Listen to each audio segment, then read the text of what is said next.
First of all, good morning to each and every one of you. And let me thank you for coming on this Saturday morning. I'm sure that you would have had other things to do. I want first and foremost to thank the members of the Barbados Labour Party and the people of Barbados for the tremendous support shown to me during this week. And I promise that I will do my best to live up to the expectations of all as we seek to ensure that the Barbados Labour Party is capable of putting forward its own framework for how best this country and its people must go forward in these difficult economic times. As promised earlier in the week, in accordance with the Constitution of Barbados, I have advised His Excellency the Governor-General, Sir Elliot Belgrave, of the intention to recommend for his appointment the Honourable Jerome Walcott as Senator and Leader of the Opposition Business in the Senate of Barbados, and in addition, Mr. Wilfred Abrams as a Senator.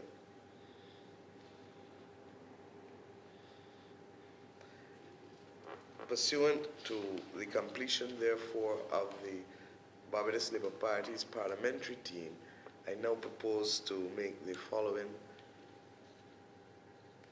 appointments to the shadow cabinet of the Barbados Labour Party. The Honourable Mayor Mottley, Finance and Economic Affairs, Office of the Prime Minister. Mr. George Payne, QC MP, Home Affairs, Labour and Public Service. Mr. Dale Marshall, QC MP, the Attorney General, Portfolio and Police. Dr. Maria Agard, the Ministry of Health and Social Security.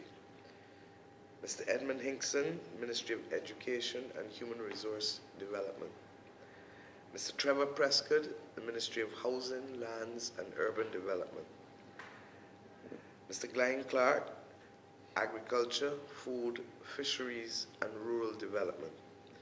Mr. Ronald Toppin, Energy, Science, Technology and Innovation. Mr. Kerry Simmons, Ministry of Industry, Commerce and International Business.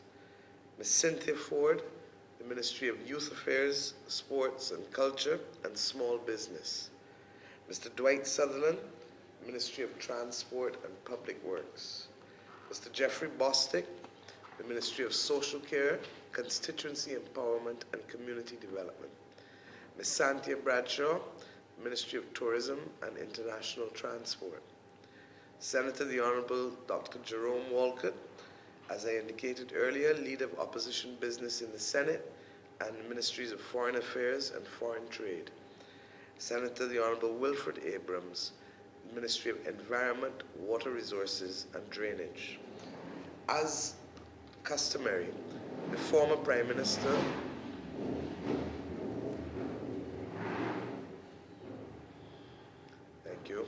As customary, the former Prime Minister, the Right Honourable Owen Seymour Arthur, will be at liberty to speak on any and all portfolios, as is the custom in the best traditions of Westminster democracy and parliamentary systems.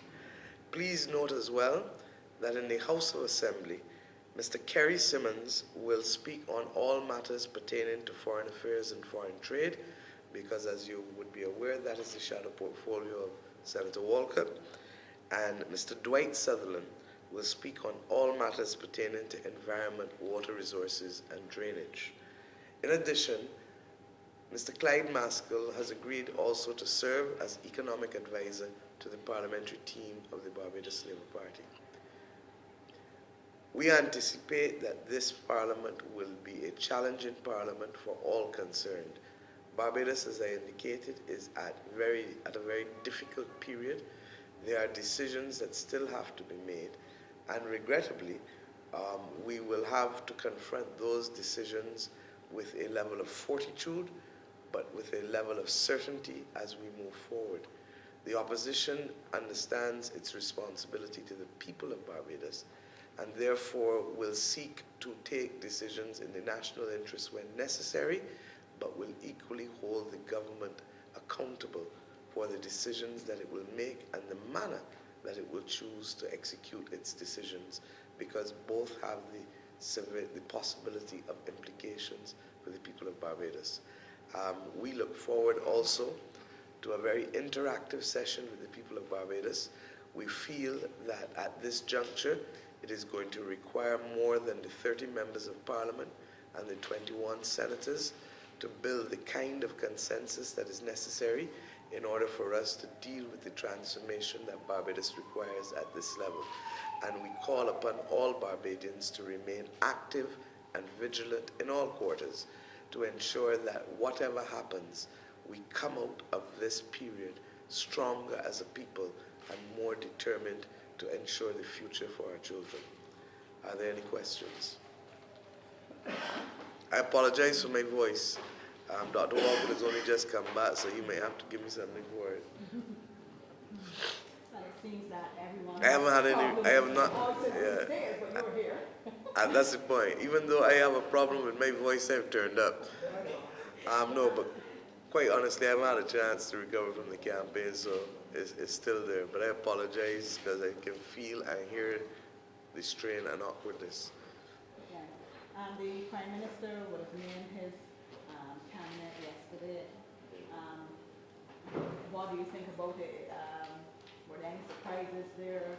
Do you think it's the people that he's put in the ministries are the right team? Let me say, Maria, it is not for us to comment on the team. That is a matter. He's no starting. The team will be given a chance. I think, however, most Barbadians were surprised that it took a week to effectively bring back the same team. But I think that in all fairness, nobody would expect anybody to pass judgment without giving them the chance to start again. Not many people get a second chance in life. And I would hope that those who have been given the second chance will make a decidedly different set of progress than what regrettably was not there in the previous term. Are there any outstanding bills that you would be particularly interested in? And going forward, what do you think are the challenges that the country would face that you would hope that government would deal with them, they say, as a matter of urgency? Because of the timing of the election, this parliament is going to be unique in that really and truly its major first business will be the annual estimates of revenue and expenditure, which that debate will take place from the 18th to the 22nd of March, and indeed in the Senate the following week. For us in the Barbados Labour Party, it will be challenging but also exciting. We have a stronger opposition, and we thank the people of Barbados for that. We have 5 new members of parliament and now 1 new senator, so that they are literally being thrown in at a time that is the busiest and most challenging period within the parliamentary calendar. And I've said to each of them that while it may appear daunting, in truth and in fact, by the end of March, they will feel like old hands, having been in Parliament less than a month, because they literally have to prepare themselves across every portfolio. They have to understand the macroeconomic situation of Barbados and where we are, because that will determine what can be done and what cannot be done.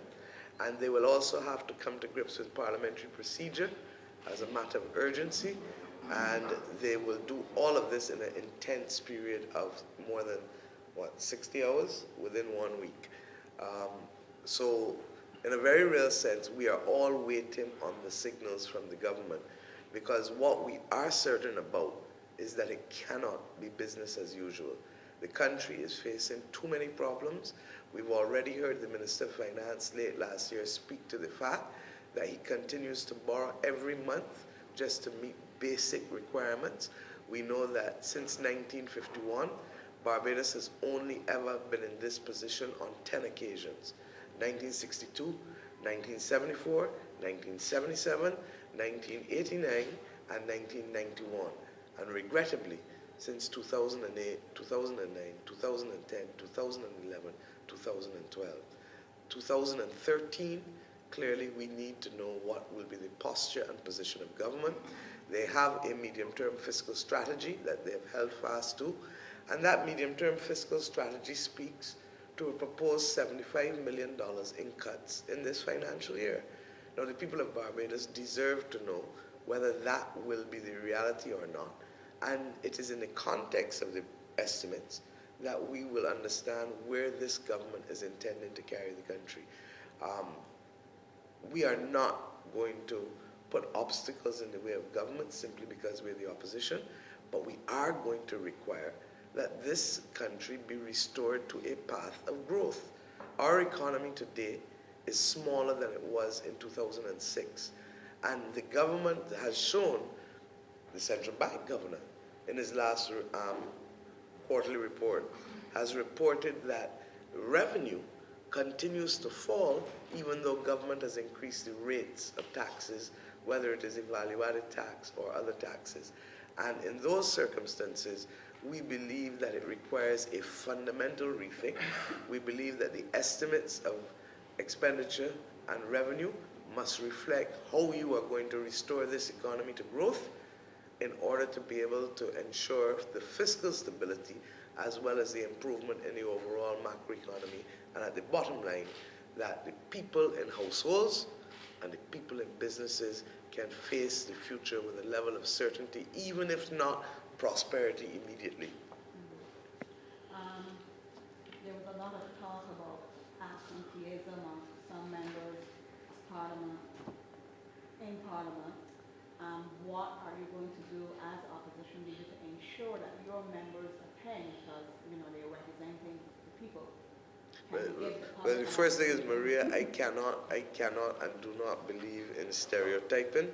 I believe this is a new parliament. I believe that all members understand the duty that is required of each of us, especially with the kind of margin that is there, 16-14, to do the people's business with dispatch as well as with a level of discipline.